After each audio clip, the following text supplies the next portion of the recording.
praise God for this opportunity to tell you the truth, to report, to react, and to make an appeal. First, sa mahal nating Panginoon, and second, sa ating mga kababayan. First po, ang aking pong appeal sa lahat is we start focusing on the truth and the whole truth. Half-truth, hindi pa rin po truth yon. So let me narrate the facts to you and let me tell you the truth. Magandang hapon po sa inyong lahat. First truth, hindi po magulo ang Senado. Ulitin ko po, hindi po magulo ang Senado, ginugulo po ang Senado. Iba po yung magulo, iba po yung ginugulo. So it has been confirmed, mismo pong yung Sergeant at Arms na inappoint ni Senator Soto, former Senate President, at mismong ang NBI Director ang nag-confirm na nung Lunes ay pinayagan yung NBI sa loob ng Senado para po arestuhin si Senator Bato. Makikita nyo ang intensyon din po ay wag po siyang pabotohin.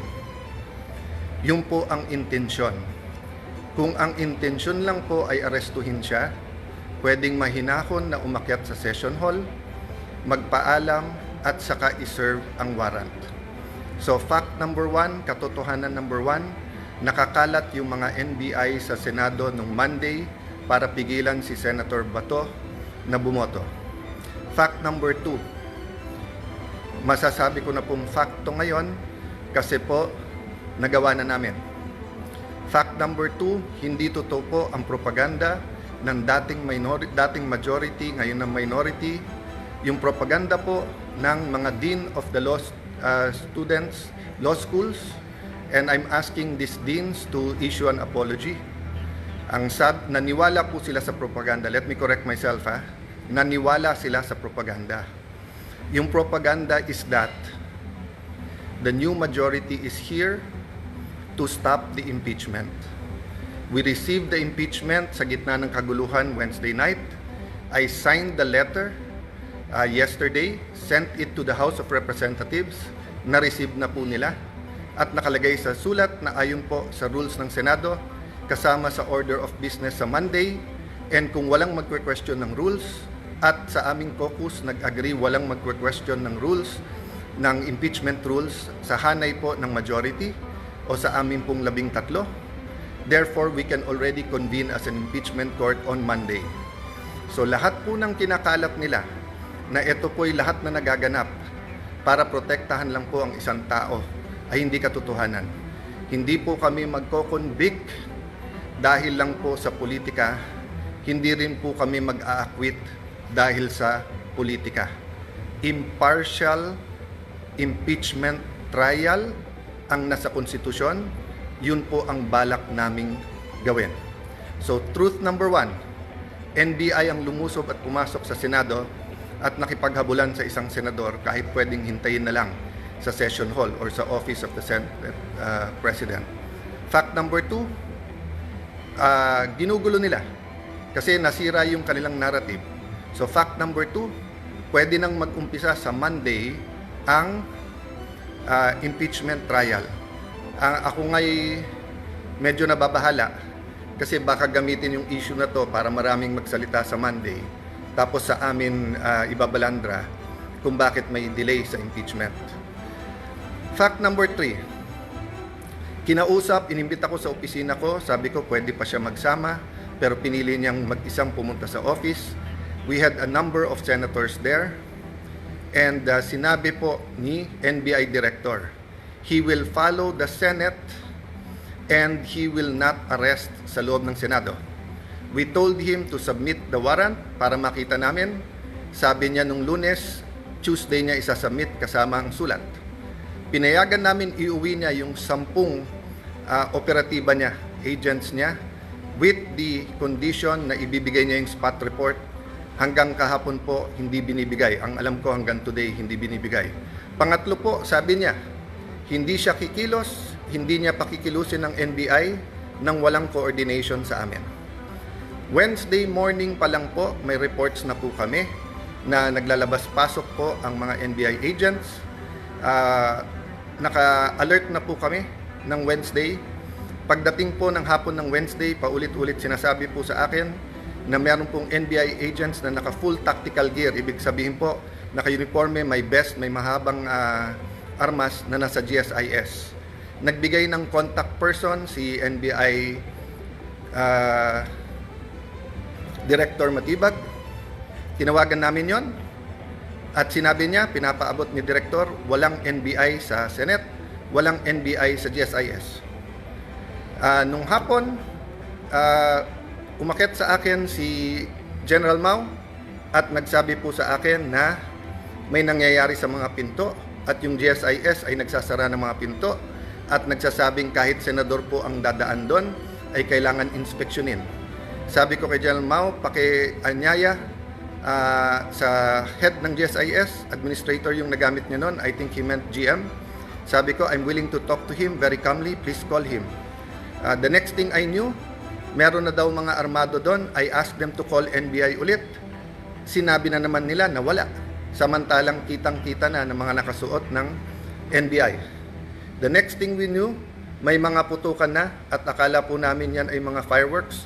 Nagpuputukan na pala po sa baba. Still, they were denying that NBI yon. Kahit na yung mismong winarningan nila ay nagsabing NBI sila.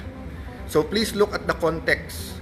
Alam natin under siege nung Monday or nasa loob ng Senado ang mga NBI. Alam po natin na nakipaghabulan sila. Gina-justify pa dahil ito daw po ang paraan na mag-arrest.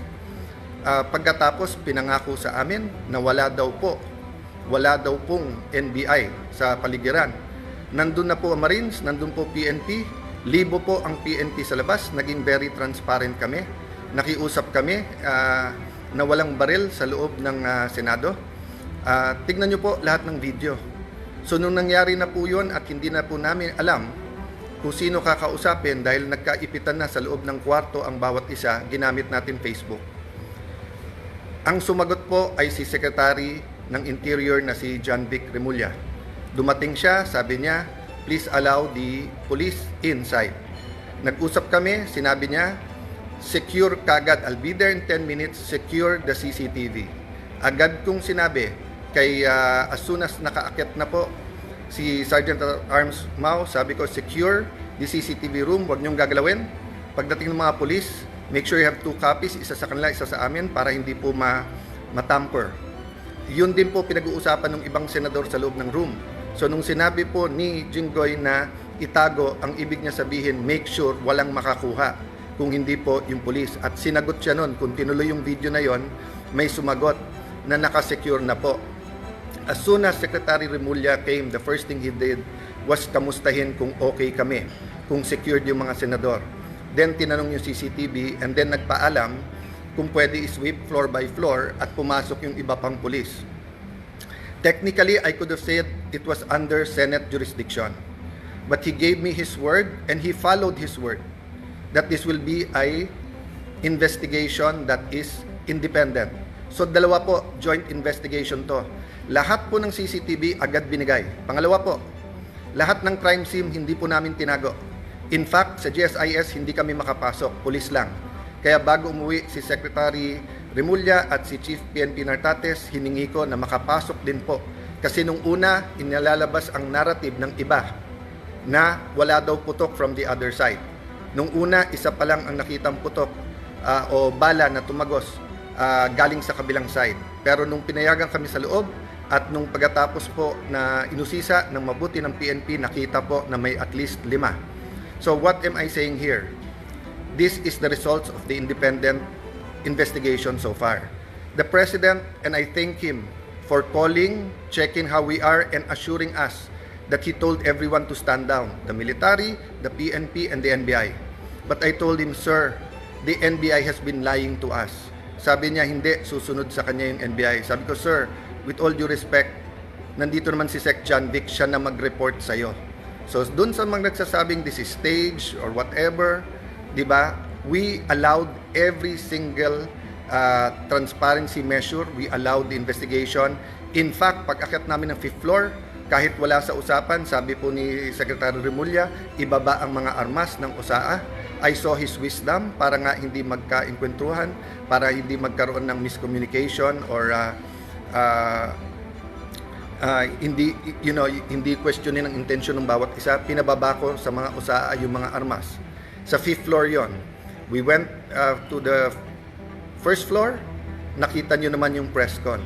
After the press con po, may nahuli na sinasabi niyang confidential assistant, confidential agent po siya.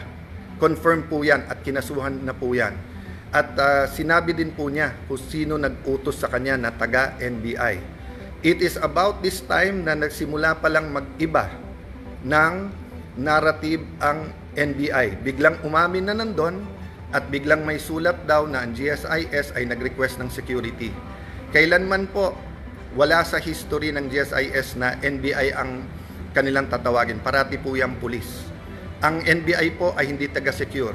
And even assuming for the sake of argument, may usapan na po kami ni Director Matibag na in the building, around the building, kasi pinangako niya sa akin walang checkpoint sa labas ng NBI. Samantalang nakita namin po yung video, NBI, pinabubuksan po yung mga kotse ng senador. This was on Monday. So sunod-sunod po ang kasinungalingan po ni NBI Director. I believe he's lying to the President. That is my personal belief. I believe he is giving him false narratives. Kasama po nila si Senator Trillanes nung Monday. Senator Trillanes had no personality to do that, but he is in coordination with many. Let me express my sadness, my regret. First time po na ganito nangyari sa Senate. Usually po, nabangga lang, nauntog lang yung isang senador, nadapa. Nandyan na yung 24 to see how you are. Usually po, may threat pa lang sa Senate. Pupunta na dyan lahat to see how. But makita nyo naman po, parang bula na wala po yung buong minority. Pagkatapos, wala kaming narinig hanggang mga 10, 10:30. Nung sinabi lang po, ay 9, 10, I don't know the time anymore. Nung sinabi lang ni Senator Camille that we're okay, dun lang nagparamdam yung iba. And then ngayon, sunod-sunod, galing sa minority, pinagbibintangan pa ang majority at ang Senado. Pinaligiran tayo ng NBI, naka-full tactical gear. When we defended ourselves sa Senado, sasabihin nyo pa nakakalungkot at magulo ang Senado. Nakakalungkot po because never nangyari to sa institusyon ng Senado. Even po yung mga kapatid natin sa kaliwa, sa progressive group, nandyan po ako nung Batasan 5. Hindi natin pinayagan na arestuhin kayo dyan sa loob. Kasama ko pa ho si Senator Lacson noon na binisita kayo. Binigay namin ang moral support. So alam nyo po anong ibig sabihin po ng courtesy ng wag mag-aaresto sa Batasang Pambansa or dito po sa Senado. Having said that po, there are different issues na sinagot ko na sa inyo. But I'm going live today because I heard the Ombudsman will do an independent investigation. That is good news. But I also heard that he issued a suspension against General Mao. Assuming for the sake of argument that it is a valid suspension, and the reason is preventive suspension para hindi magulo yung investigation. Number one, there is a duty to inform us so that we can replace, so that we can make sure na safe ang Senado. Remember, the impeachment is going to start on Monday. So how can we secure and make sure matuloy at hindi na naman kami guluhin tapos kami na naman ang pagbibintangan? Number two, bakit po, and I like to honor and express, diba, that in my dealings with the Ombudsman, Boying Remulla, it has always been with respect. We many times disagree, but he, to me, had an open mind. We disagree in legal, but he listened. If he disagree, he disregards. If he agrees, so let me just appeal to the Ombudsman, suspend also the NBI Director, because he is more a suspect than General Mao dito. We do not want to set a bad example in the independent investigation, and we do not want to put the Senate in harm's way. If we tell the OSAA, the Marines, the PNP who are all there, that pagka may armed men all around the Senate, we cannot defend ourselves. Sino po sa inyo, mga kababayan, pag may winorningan na kayo na wag na kayong lumapit sa bahay namin. Lumapit sila naka-full tactical gear at meron pong mahabang armas. Sino sa inyo hindi magve-verbal warning na umatras na kayo? At pag hindi po kayo umatras, sino sa inyo ang hindi magwa-warning shot? At ine-expect nyo kaya nga warning shot ay aalis at uuwi na sila. Pero ano po ang naging reaksyon? Bumaril po paloob ng Senado. It is the first time, ang alam ko lang po may barilan sa batasan nung kudeta. I don't remember now if that was 87 or 89. And I don't even know if it was inside the batasan. Pero it is the first time na Senado babarilin sa loob ng Senado. Lahat po ng Senate media were in the second floor. They have footages po. The investigation can be done independently. I have held off from the Senate investigating ourselves. Diba? We can also investigate. But I don't want this to be political. I want it to be calm. I want to respect yung sinabi ng Presidente. And I assume good faith. I assume he was telling me that based on the information he had at that point. I take offense that the Executive Secretary posted in his Facebook na staged without waiting for the investigation. Hindi ako nakatanggap ng tawag sa kanya na kamusta na mga senador, kamusta kayo. I promised my family and some people I will not be emotional in this broadcast, but ito lang po ang pahatid ko po sa lahat ng executive department. Kung anak nyo po kaya yung nandun, kung asawa nyo po kaya yung nandun, yung mga anak ni Joel Villanueva, haven't they suffered enough kahit na sunod-sunod ang false narratives nyo sa kanila? What do you think they felt when they thought na baka hindi makalabas ng buhay yung kanilang tatay? Si Camille, bata pa, kakapanganak lang, di ba? Few months ago. Nandun po, naipit sa loob, hindi malaman kung anong gagawin. My sister, she's healthy, she's beautiful, but she's not a teenager. If she had a heart attack, anong gagawin nyo? Yung staff ko na legal, hindi political yung mga yon. Hindi marunong sa politika. They just joined me this term. Traumatized silang lahat. Sabihin nyo may mali na mag-warning shot. Sige na po, may mali. So ang sagot po ng NBI, kung may mali ang Senado, barilin ang mga Senado. Kayo po sa minority, mas importante sa inyo ang 2028, mas importante sa inyo ang Senate presidency, kaso sa buhay ng mga kasamahan nyo. O sige, tanggapin ko na yun. Tanggapin ko na kung meron utak pulbura, meron din utak politiko, but you're willing to see the Senate that way, and you're willing to join the narrative, to flip the narrative, to say that since I got there, magulo ang Senate. Why? Kailan naging crime ang magpalit ng Senate President? Sino ba nagpapasok ng NBI kaya nagkagulo nung Monday? Hindi ba si Senator Soto? O, sino ba nagpadala ng NBI nung Wednesday kaya nagkagulo? Hindi ba si Director Matibag? Sino nag-utos sa kanya? I believe the President told him to stand down. But anyone below the President could have said, no, ako sundin mo, tumuloy kayo doon. He could have called me and tell me na huwag kayong maalarma, nandyan. When my sister called, ano sinabi niya? When Senator Loren, he kept on denying. Nung sinabi ng sister ko from the back, kasi hindi na namin malaman nangyayari, do your job. Pinagsisigawan yung sister ko na huwag mo akong sigawan. Yan po ang response ng ating NBI director nung akala niya, nung nalaman niya na under attack ang Senado.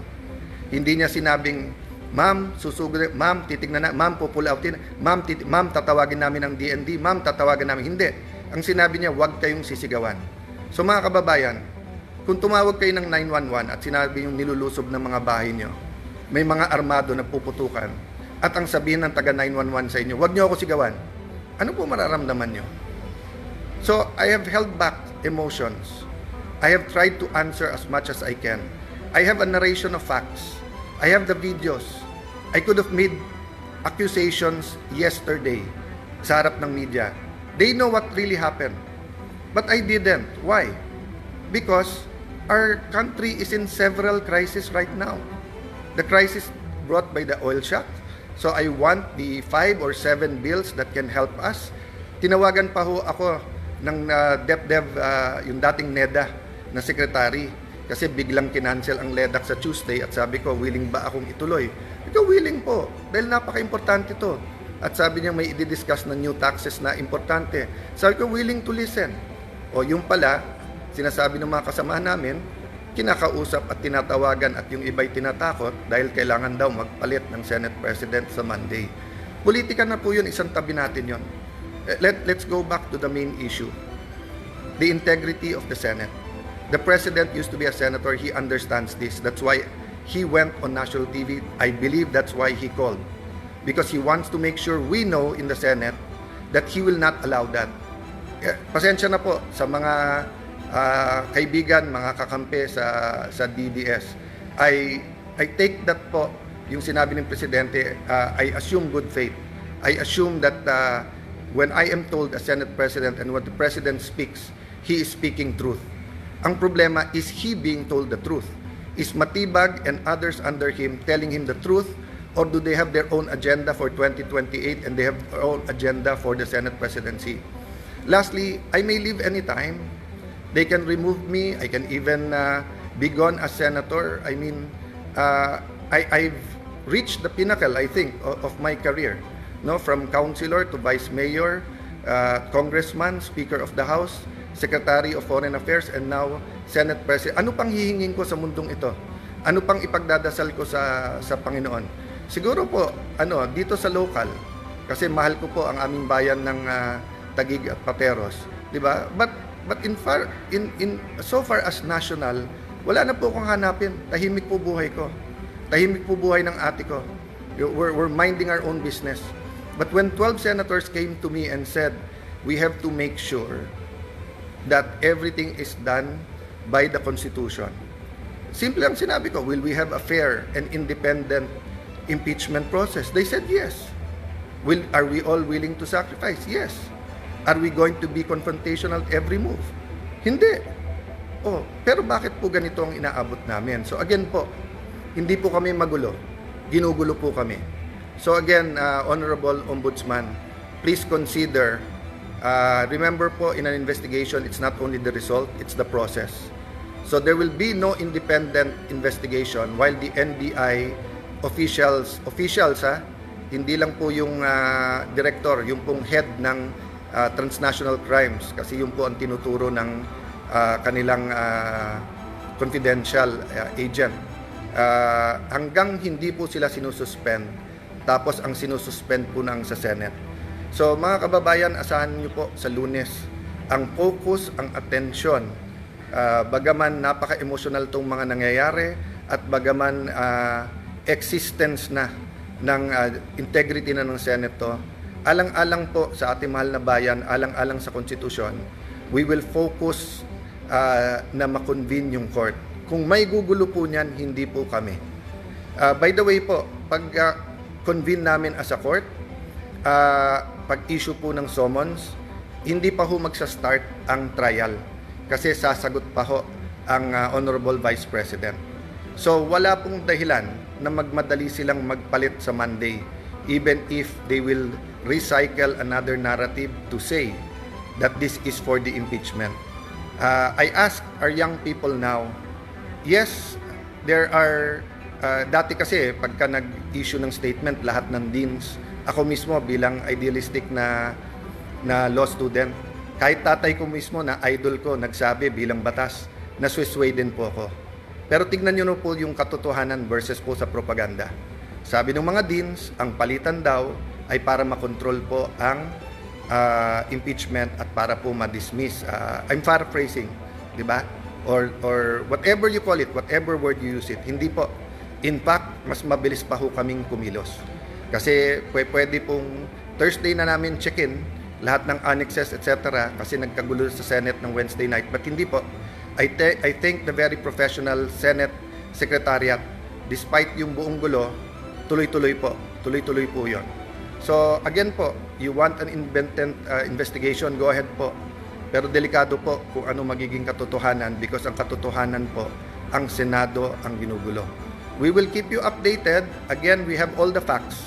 Sa mga matitinik na reporters na may mga tanong na pointed I'm talking about outside the Senate kasi inside the Senate nakapagtanong naman sila. We're ready to answer all of the questions. We just wanted everyone, to not have a national trauma about a news that inaatake ang Senado ng NBI. But now that it's out, that it is the NBI, prove to us that that was a rogue decision. Prove to us po na misfire po yun at hindi po yun ang talagang tangka, di ba? Again, I will give everyone the benefit of the doubt. Pero doon po sa mga nagsasabing drama, etc., ito lang po sasabihin ko sa inyo. I hope your family is never put in that position. Because I was there. And I wanted to go out and I wanted to face them. Di ba? And I saw the reaction of everyone and I was watching the video. Sobrang tapang po. Hats off. I really respect po yung Senate media. Hindi kayo nagtago, hindi kayo umuwi. You run towards danger so that people will know the truth. Kaya yung pakiusap ko, lahat ng naglalabas ng video, nakitang-kita yung katotohanan, kaya nasisira mga gawa-gawang narrative. Continue to do that. So may we ask God for one thing, the truth to come out. The truth to come out. Based on the truth, let's move forward. Let's build our nation. Let's not destroy our nation. Let's build our nation. God bless you all.